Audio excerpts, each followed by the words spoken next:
충만한 축복이 오늘 또 충만하시기를 예수님의 이름으로 축원합니다. 아멘. 주님은 오늘 또 우리를 부르셨어요. 아멘. 수고하고 묵은 짐진 자들아 다 내게로 오라. 아멘. 내가 너희를 쉬게 하리라. 아멘. 오늘 여러분 어떤 짐을 오늘 또 지고 왔습니까? 오늘 우리는 아버지 품에 왔어요. 아멘. 오늘 그 수고한 모든 무거운 짐 아버지 앞에 내려놓으시고 아멘. 이 시간 주님이 주시는 쉼과 평강과 안식을 누리시기를 주님의 이름으로 축원합니다. 네. 이 시간 말씀을 듣기 전에 찬양 한 장 올리시고 말씀을 받도록 하십시다. 이 세상에 근심된 일이 많고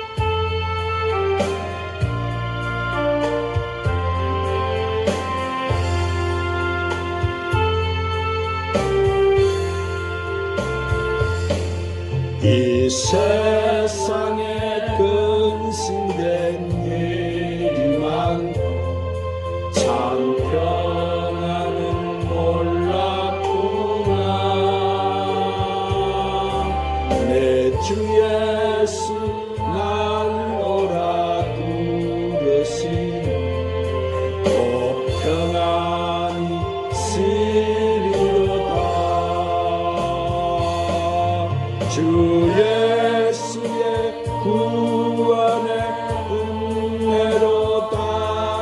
참 기쁘고 즐겁구나. 그 은혜를 영원히 누리겠네. 곧 평안이 시리로다. 이 세상에 공고한 일이 많고 참 쉬는 날 없었구나. 내 주 예수 날 사랑하시오니 곧 평안이 시리로다. 주 예수의 구원의 은혜로다. 참 기쁘고 즐겁구나. 그 은혜를 영원히 누리겠네. 곧 평안이 시리로다. 이 세상에 제약된 일이 많고 참 주걸린 쌓였구나. 내 주 예수 날 건져주시오. 곧 평안이 시리로다. 주 예수의 구원의 은혜로다. 참 기쁘고 즐겁구나. 그 은혜를 영원히 누리겠네. 곧 평안이 시리로다. 따라하십시다. 환난 시대를 살아가는 우리의 삶. 오늘날 현대인들은 육체적으로나 정신적으로 그리고 경제적으로 극도의 두려움과 불안과 그리고 공포와 이 긴장 등으로 인해 가지고 스트레스를 받고 있습니다. 따라서 현대인들은 무슨 수를 쓰더라도 이 두려움과 불안과 공포와 긴장을 떨쳐버리거나 극복할 수 있는 길을 찾고자 노력하고 있습니다. 그런데 사람들의 마음을 억압하고 두려움과 불안과 공포와 긴장을 주는 것은 바로 마귀가 하는 짓입니다. 그래서 우리는 이 마귀의 문제를 해결하지 않고는 이 육체적이나 정신적인 경제적인 극도의 두려움과 불안, 공포와 긴장을 떨쳐버릴 길이 없어요. 그런데 하나님 말씀인 성경은 우리에게 이 두려움과 공포와 긴장을 떨쳐버리고 평안을 가져오게 하는 길을 제시해 주고 있습니다. 그래서 요한복음 14장 27절에 예수님께서 이 두려움과 불안과 공포와 긴장으로 가득 찬 세상에 있는 제자들에게 뭐라고 말씀하세요?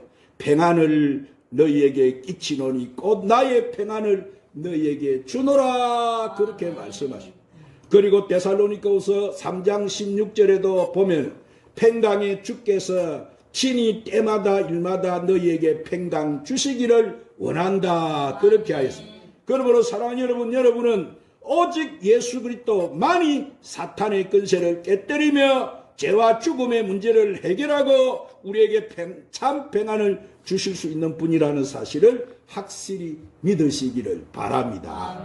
그러므로 오늘 본문 말씀은 이런 두려움과 불안과 공포와 절망으로 가득 찬 세상을 살고 있는 우리들에게 안심하고 편안하게 살 수 있는 길을 제시합니다.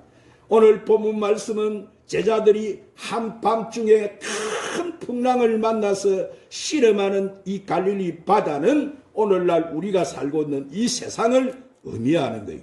그러면 우리가 사는 이 세상은 어떤 세상일까요? 자, 첫 번째, 우리가 살고 있는 이 세상은 환난과 시련이 있는 세상입니다. 한번 따라합니다. 우리가 살고 있는 이 세상은 환난과 시련이 있는 세상입니다. 그러므로 환난과 시련의 풍파를 헤치고 나가는 길은 주님께서 나와 함께 하신다는 믿음으로만 가능한 거예요. 예수님이 주로 활동하셨던 그 갈릴리 지방은 시대적으로 긴장과 이기감이 감도는 곳이었으니 세상에서 버림받은 사람들, 사업에 실패하고 도망해 온 사람들, 범죄하고 도피해 온 사람들, 반정부 인사들, 이스라엘의 식민지로 지배하고 있는 이 로마 정부에 항거하고 지하 당원들이 우글거리는 그런 곳이었습니다. 그러니 언제 어느 순간에 폭동과 데모가 일어날지 모르는 살벌한 곳이었습니다. 걷잡을 수 없는 사건의 발생, 흔들리는 생활의 기반, 가난과 질병 모두가 죽을 수밖에 없는 삶의 위기, 그래서 두려움과 불안과 공포가 절망이 가득 찬 세상이었습니다. 이때 베드로를 이시한 여러 명의 제자들이 갈릴리 바다의 중심으로 갈릴리 지방에 살았습니다. 제자들 대부분은 그 바다에서 배를 타고 그물을 던지면서 고기를 잡아서 생업을 이루어 갔습니다. 거기서 그들은 삶의 애환을 체험하였고 바람과 풍랑과 더불어 싸우는 인생의 풍파를 경험했을 것입니다. 그때 그들은 그 갈릴리 바다에서 예수님의 제자로서 부름을 받은 거예요. 그리고 제자들은 이 베세다 강야에서 말씀의 잔치로 큰 은혜를 받았습니다. 이 어린아이가 드린 떡 5개와 물고기 2마리로 먹은 사람이 여자와 아이 외에 남자들만 5,000명을 먹이고도 12강주리가 남는 기적을 체험했어요. 이 얼마나 여러분 놀라운 일입니까? 제자들은 이 세상의 환난과 시련을 다 잊어버리고 말씀의 은혜, 이 오병이의 축복의 기적에 흥분해서 제 정신이 아니었을 것입니다. 세상에 이런 일이 어떻게 있을 수 있을까 하면서 그들은 감격했을 것입니다. 그들은 기사와 이적을 행하시는 예수님의 제자가 된 것을 가장 큰 축복으로 여기면서 자신을 무척이나 자랑스럽게 여겼을 것입니다. 그리고 제자들은 은혜의 잔치, 축복의 잔치에 있는 이 베세다를 떠나고 싶지 않았을 것입니다. 그들은 그곳에서 영원히 머물러 있고 싶었을 것입니다. 다시 환난과 시련이 있는 세상, 두려움과 불안과 공포와 절망이 가득 찬 세상으로 가고 싶지 않았을 것입니다. 그런데 본문 22절에 보니까 예수님은 그 은혜의 잔치, 축복의 잔치가 끝나자마자 제자들을 재촉해서 환난과 시련이 있는 세상, 두려움과 불안, 공포와 절망이 있는 건너편으로 가라고 말씀하셨습니다. 그리고 예수님은 그 무리를 다 보내시고 다 떠난 다음에 가겠다고 하셨어요. 자, 그러면 이 말씀이 오늘날 우리에게 주는 진리와 교훈이 뭐예요? 즉 말씀의 은혜를 받았으면 축복의 기적을 보았으면 다시 돌아가라는 거예요. 어디로 돌아가야 되는 거예요? 다시 자기가 사는 가정으로, 직장으로, 일터로, 또 세상으로 가라는 거예요. 사랑하는 여러분, 우리들이 하나님 말씀의 은혜, 하나님의 능력을 받는 곳은 이 자리 바로 여러분이 앉아있는 이 교회인 줄로 믿으시기를 바랍니다. 그러나 이 자리가 우리가 생활하는 자리가 아니라는 거예요. 여기서 신령과 진정으로 드리는 예배를 통해서 우리는 말씀의 은혜를 받고 세임을 받은 다음에 세상의 풍파를 향해서 행진해 가라는 거예요. 그래서 다시 우리는 일터인 가정으로 가야 돼. 우리의 일터는 가정에 있고 직장에 있고 사업장에 있습니다. 논이나 밭에 있습니다. 거기 가서 빛이 되고 소금이 되고 하나님의 자녀답게 신앙생활을 하라는 거예요.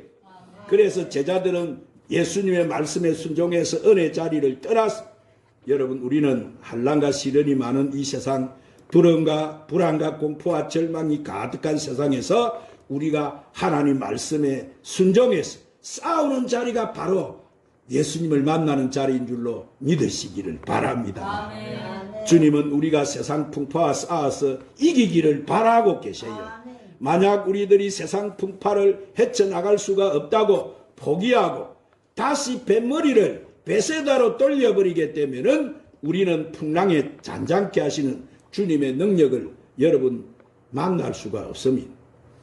주님 뭐라고 하세요? 안심하라 내니 두려워 말라는 주님의 음성을 우리는 들을 수가 없어요. 여러분은 세상 풍파 앞에서 파도와 풍랑을 잔잔케 하시는 주님의 음성을 듣는 여러분이 되시기를 바랍니다. 아멘. 이 본문에 보니까 예수님께서도 제자들을 다 보내신 다음에 거기 계시지 않고 홀로 어디로 올라가셨어요? 산으로 기도하러 가셨어요. 그러면 주님이 누구를 위하여 기도하신 것입니까? 그것은 말씀의 은혜를 받고 간 사람들, 하나님의 능력을 믿고 간 사람들, 세상의 일터를 찾아 일하러 간 제자들을 위해서 예수님께서는 기도하신 거예요. 그들이 세상 풍파 앞에서 실족하지 않도록, 넘어지거나 환난을 당하지 않고 승리하도록 주님께서 기도하셨어요. 주님께서는 기도함으로 일하러 간 제자들이 함께 하신 거예요. 제자들의 이 담배가 풍랑을 만나서 위태롭게 된 사실을 알게 되어진 거예요. 아멘. 그러므로 우리는 나와 함께 하시는 예수님을 만나려면 세상 풍파 앞에서 뒤로 물러서지 말고 세상 풍파와 싸우는 자리에 있어야 할 줄 믿습니다. 세상이 힘들고 힘이 들고 살기가 어렵다고 적당히 세상과 타협하면서 하나님 말씀을 젖버리고 살게 되면 우리는 절대로 주님을 만날 수 없습니다. 예수님은 거기 계시지 않고 언제나 세상 풍파를 헤쳐나가는 성도가 있는 그 자리에 계시는 거예요. 사랑하는 여러분, 예수님께서는 이 사나운 풍랑이로 바람으로 풍랑이는 바다와 같은 세상에 우리를 겪는 환난과 시련을 다 주님은 알고 계세요. 우리를 홀로 버려두지 아니하시고 우리의 곁으로 다가오셔서 우리를 도와주시는 거예요. 그래서 시편 23편 4절에 다윗은 이렇게 노래합니다. 한번 따라 하십시다. 내가 사망의 음침한 골짜기로 다닐지라도 해를 두려워하지 아니할 것은 주께서 나와 함께 하심이라. 주의 지팡이와 막대기가 나를 안위하시나이다. 할렐루야. 이 다윗의 고백이 항상 여러분의 고백이 되시기를 바랍니다. 그렇습니다, 여러분. 그러므로 여러분도 오늘도 내일도 이 세상 떠날 때까지 항상 기도로서 나와 함께 해주시는 예수님을 믿으시기를 바랍니다. 두 번째로 우리가 살고 있는 이 세상은 예측 불허의 세상입니다. 한번 따라합니다. 우리가 살고 있는 이 세상은 예측 불허의 세상입니다. 이런 예측 불허의 세상 풍파를 헤쳐나가는 길은 우리가 주님만을 바라보며 주님만을 붙잡고 살 때 가능한 거예요. 오늘 이 본문에 보니까 예수님께서 먼저 풍랑을 잔잔케 하시고 베드로에게 풍랑이는 바다 위로 걸어오라 그렇게 명령하신 거예요. 풍랑이는 바다 위를 걸어오시는 주님의 모습과 주님의 음성을 듣고 배에서 내려서 주님을 바라보면서 이 풍랑이는 바다 위를 걸어가는 베드로의 모습을 보면은 참으로 여러분 대단한 용기입니다. 그런데 베드로가 한눈을 팔고 그만 이 풍랑을 바라볼 때 두려운 마음이 생기면서 그는 곧 바닷물에 빠지고 말았어요. 베드로가 목포가 아닌 것을 바라보는 순간 그의 마음이 흔들려 버린 거예요. 그는 끝까지 계속적으로 주님을 바라보지 못했기 때문에 실패해 버린 거예요. 그래서 사도 바울도 빌립보서 3장 13절 14절에서 우리에게 말씀합니다. 형제들아, 나는 아직 내가 잡은 줄로 여기지 아니하고 오직 한 일적 뒤에 있는 것은 잊어버리고 앞에 있는 것을 잡으려고 포대를 향하여 그리스도 예수 안에서 하나님이 위에서 부르신 부름의 상을 쫓아가노라. 그렇습니다. 사랑이 우리가 사는 이생의 목표는 뭐요? 우리가 이 목표를 분명히 정해야 되고 그렇게 살아가는 사람은 절대로 실패하지 않습니다. 신앙생활도 오늘도 주님을 바라보는 영적인 시선이 흔들리고 방향 감각이 혼미해질 때 세상 풍파의 기쁜 속으로 빠질 수밖에 없는 것입니다. 그러나 바람과 풍랑을 보면서 무서워하지 않고 주님만을 바라보고 말씀만을 붙잡고 살아가는 사람은 나를 붙잡아 주시는 주님의 손길을 체험하며 세상 풍파를 헤치고 믿음의 표대를 향하여 힘있게 나아갈 수가 있는 것입니다. 사랑하는 여러분, 우리에게도 뜻하지 않는 풍랑 만날 수 있습니다. 때로는 이 질병의 풍랑이 내게 닥쳐오고 물질의 풍랑이 닥쳐오고 사고의 풍랑, 뜻밖의 재난의 풍랑, 그 풍랑에 빠져서 허덕일 때 누가 우리의 손을 붙잡아 주시겠습니까? 그분은 오직 주님만이 우리의 손을 붙잡아 줄 수 있다는 사실을 믿으시기를 바랍니다. 여러분, 이 풍파 많은 세상에서 우리는 누구의 손을 붙잡아야 하겠습니까? 그러므로 우리는 지금 내가 주님의 손을 붙잡고 있는지, 아니면 내가 사람의 손을 붙잡고 있는지, 아니면 오늘 내가 사탄의 손을 붙잡고 있는지 그것을 알아야 되는 거예요. 많은 사람들은 성공하거나 복을 받게 되면은 교만해져 가지고 그만 주님의 손을 놓아버립니다. 또는 어려울 때 남을 원망하고 미워하면서 주님의 손을 놓아버립니다. 어떻습니까? 오늘 여러분은 주님의 손을 꼭 붙잡고 있습니까? 그 전지전능하신 하나님의 손을 붙잡고 있습니까? 베드로를 보세요. 그가 물속에 빠지게 될 때 뭐라고 합니까? 주여 나를 구원하여 주시옵소서. 한번 따라 주여 나를 구원하여 주시옵소서. 그런 때도 베드로가 열어보세요. 주님을 바라보고 소리쳤어요. 그때 예수님은 가만히 계신 게 아니고 즉시 베드로의 손을 붙잡아 주셨어요. 여러분, 우리는 자기 자신의 연약함과 무능함을 알고 주님의 손을 붙잡는 그것이 곧 능력인 줄로 믿으시기 바랍니다. 그리고 그것이 축복을 받는 비결인 줄로 믿으시기를 바랍니다. 내가 약할 때 주님의 손을 붙드는 것이 최대의 축복인 거예요. 그래서 하나님은 이사야 41장 10절에서 이사야 선지자를 통해서 이렇게 말씀하세요. 두려워하지 말라, 내가 너와 함께함이니 놀라지 말라, 나는 내 하나님이 됨이라. 내가 너를 굳세게 하리라. 참으로 너를 도와주리라. 참으로 나의 어려운 손으로 너를 붙들어 주리라.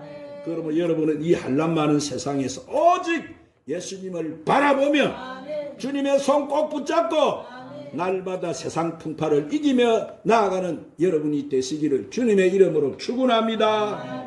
세 번째로, 우리가 사는 세상은 자기 마음대로 할 수 없는 세상입니다. 한번 따라합시다. 우리가 사는 세상은 자기 마음대로 할 수 없는 세상입니다. 자, 세상은 오직 하나님을 믿는 믿음 가진 사람만이 이기는 거예요. 그 좋은 예가 성경에 보면은 어디 있습니까? 모세의 인도로 애굽에서 해방되어 나온 이스라엘 민족이 하나님 약속의 땅에 들어가기 위해서 가데스 바안에서 진을 쳤어요. 모세는 이스라엘 12지파에서 대표자를 한 사람씩 뽑아서 가나안 땅을 두루 살피고 오도록 보냈어요. 12명의 정탐꾼들은 40일 동안 가나안 땅을 두루 다니며 살피고 돌아왔어요. 모세와 백성들에게 보고를 했습니다. 그런데 자, 불신앙의 눈으로 살피고 온 10명의 정탐꾼들은 대단히 비관적인 보고를 했어요. 자, 그들이 보고한 것은 이렇습니다. 가나안 땅에 사는 백성들은 우리보다 더 강합니다. 그 땅은 그곳에 사는 사람들의 땅입니다. 그 땅에서 본 백성은 키가 짱대 같은 사람들로 우리는 그들에 비하면 메뚜기에 지나지 않습니다. 우리는 그 땅에 들어갈 수가 없습니다. 그렇게 보고를 했어요. 그러나 믿음의 사람 갈렙과 여호수아는 이제까지 인도하신 하나님을 믿는 믿음의 눈으로 그 가나안 땅을 바라보고 돌아와서 보고를 합니다. 자, 그들은 큰 포도송이를 메고 와서 그것을 증거로 보이면서 가나안 땅은 젖과 꿀이 흐르는 땅입니다. 그 땅은 하나님이 우리에게 주신 땅입니다. 그들에게는 하나님이 없고 우리에게는 하나님이 함께 하십니다. 우리는 반드시 그 땅을 점령할 수 있습니다. 이렇게 보고했어요. 똑같은 땅, 똑같은 사람들을 보고도 이 불신앙 사람들의 불신앙으로 눈으로 본 사람들은 그것을 어떻게 봐버려요? 할 수 없어요. 안 됩니다. 불가능합니다. 이렇게 돼버린 판단을 하는 하나님을 믿는 그러나 믿음의 눈으로 본 사람들은 어떻게 말을 합니까? 그 속에서 무슨 말이 나와요? 우리는 할 수 있습니다. 할렐루야. 할 수 있다고 말하는. 마찬가지로 오늘 본문에 나오는 베드로도 보십시오. 주님의 능력을 믿지 못하고 그가 의심했기 때문에 그는 물속에 빠지고 말은 거예요. 주님이 오라고 했을 때 그는 믿음이 생겼을 때는 오직 주님을 바라보고 그 풍랑이는 바다 위를 붕덩 빠져서 바다 위로 쩍쩍쩍쩍 쩌벅쩌벅 걸어가던 베드로가 왜 물속으로 빠져버리고 말았습니까? 물보라를 보고 주님을 바라보던 눈길에서 그 환경에 물보라치던 물보라를 바라보고 환경을 바라보니까 그만 마음속에 불안이 들어와서 그 시선을 딱 그 환경을 바라보니까 그 물속에 어떻게 되어버렸어요? 빠져버리고 말아. 의심했어. 주님의 손은 그래도 주님이 손을 내밀어서 베드로를 물속에서 건져 올리시면서 뭐라고 말씀하세요? 믿음이 적은 자여 왜 의심하였느냐. 아멘. 그렇게 책망했어요. 오늘 사랑하는 여러분, 그러므로 하나님을 믿는 믿음이 세상을 이긴다는 사실을 믿으시기를 바랍니다. 아멘. 무엇이 세상을 이겨요? 하나님을 믿는 믿음. 아멘. 세상을 이기는 무엇을 가지고 우리는 세상을 이길 수 있습니까? 하나님을 믿는 믿음. 아멘. 할렐루야. 아멘. 그러므로 하나님을 믿는 믿음이 세상을 이기게 한다는 사실을 여러분은 확실히 믿으시기를 바랍니다. 아멘. 예수님께서 배에 오르시자 바람이 딱 그쳐버렸어요. 예수님 누구십니까? 이 세상을 창조하신 하나님이신데 아멘. 그 풍랑 하나 잠잠케 못하겠습니다. 풍랑아 잠잠하라. 아멘. 내 가정에 다가온 우하나 잠잠하라. 아멘. 내 환경에 다가온 질병아 잠잠하라. 아멘. 내 환경에 다가온 모든 것을 우리가 예수님의 이름으로 잠잠하라. 아멘. 이렇게 외쳐야 되는 거예요. 아멘. 그래서 주님은 지금도 어디 계세요? 주님은 하나님 우편에서 우리를 위하여 항상 하나도 우리를 빠뜨리지 아니하시고 주님은 매일 기도하시면서 성령으로 우리와 함께 하심을 믿으시기를 바랍니다. 그러므로 사랑하는 여러분은 세상 풍파 앞에서 실족하지 않도록, 넘어지지 않도록, 환난당하지 않도록 누구만 오직 바라봐야 되는 거예요. 오직 주님만을 바라보고 그 주님의 손을 꼭 붙잡고 이 세상의 모든 풍파를 헤치고 주님이 주시는 은혜와 평강을 누리며 살아가는 저와 여러분이 되시기를 주님의 이름으로 축원합니다. 기도하십시오. 오늘도 생명의 말씀으로 우리를 축복해 주시니 감사합니다. 주님, 우리가 도전하는 이 악한 세상에서 승리하는 길은 오직 우리가 주님만을 믿고 바라보고 그 주님의 손을 꼭 붙잡고 가므로 우리 앞에 다가오는 이 세상의 모든 풍파를 헤치고 항상 승리하며 살아가는 저희들이 되게 하여 주시옵소서. 예수님의 이름으로 기도드리옵나이다. 135장 찬송 부르시고 오늘 이 말씀을 붙들고 간절히 하나님 앞에 한번 믿음의 기도를 드리십시다.